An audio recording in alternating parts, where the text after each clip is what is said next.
আসসালামু আলাইকুম। আপনি নিজেকে মুসলমান দাবি করেন, কিন্তু নিজেকে মুসলিম পরিচয় দিতে কুণ্ঠাবোধ করেন। অর্থাৎ সে কি ফিল করেন? কিভাবে? যে আপনি নিজেকে গণতন্ত্রের ধ্বজাধারী বা সেকুলার হিসেবে নিজেকে পরিচয় দিতে স্বাচ্ছন্দ্য বোধ করেন, কিংবা একজন প্রগতিশীল হিসেবে নিজেকে পরিচয় দিতে স্বাচ্ছন্দ্য বোধ করেন। কিন্তু আপনার মূল পরিচয় আপনি মুসলমান। আপনি সেই মুসলিম পরিচয় দিতে স্বাচ্ছন্দ্য বোধ করেন না। না সেটা আপনার চেহারার শুরুতে বা পোশাক আশাকে বা আপনার কর্মে।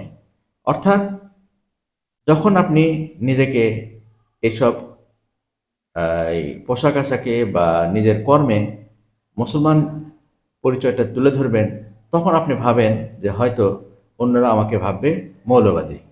আর এই মৌলবাদী ভয়ে আপনি নিজেকে সেকুলার বা প্রগতিশীল ভাবে উপস্থাপন করেন।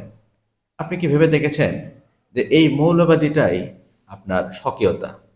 যদি একজন হিন্দু ধর্মাবলম্বী তারা হিন্দু ধর্মের প্রতি মৌলবাদ হতে পারে, যদি একজন খ্রিস্টান, বৌদ্ধ বা অন্য যে কোনো ধর্মাবলম্বী বা শিখ ধর্মাবলম্বী তাদের ধর্মের পরিচয় দিয়ে নিজেদেরকে মৌলবাদী হিসেবে প্রতিষ্ঠিত করতে পারে বা পরিচয় দিতে পারে, তাহলে আপনি একজন মুসলমান হয়ে কেন নিজেকে মুসলিম হিসেবে পরিচয় দিতে কুণ্ঠাবোধ করেন?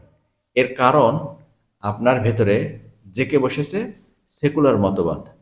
হীনমন্যতা তৈরি করেছে নিজেকে মুসলমান পরিচয় দিতে। এই সেকুলার মতবাদ বা প্রগতিশীল মতবাদ বা উদার মনোবৃত্তি থেকে আপনাকে বেরিয়ে আসতে হবে।